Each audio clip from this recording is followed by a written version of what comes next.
All right, Lawrence. Well, we're here. We got a couple Tenere 700s. We're about to go on a ride. You know, we're going to mix in a little bit of highway, a little bit of trail, not anything too crazy, but we want to sort of put these bikes to the test. I'm a pretty new rider when it comes to off-roading. So what's the basics of sort of trail etiquette that we should be following?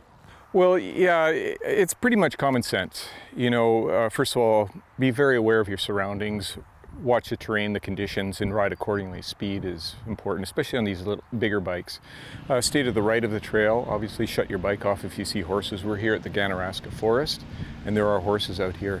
So it's common courtesy to stop and just let them go by. Normally you take your helmet off. My good buddy Clinton Smout, who I know you've been doing giving you riding tips from him, he says take your helmet off so that the horses recognize that you're the type of person that feeds them, and then they're calm down. So that's common sense. Just have fun, you know, keep an eye out for your buddy, and you know, at every corner the lead guy will wait to make sure that his followers make the corner. Okay. Is there anything, you know, compared to snowmobiling where you have some hand signals, anything like that? Any of that stuff in general? I use that all the time, you know, because I just let people know that there's something on the ground, especially on these bikes where they're not quite as maneuverable as, say, an enduro bike where you can whip around things at the last second. It's good to know that, you know, there's a mud hole, a rock, or a log across the trail. Right. Okay. Is there anything else as far as, you know, sort of, like obviously this is a road bike, it's plated street motorcycle, a bit heavier, but when we're out on the trails, what's some of the things to keep in mind when you're riding a bigger bike like this?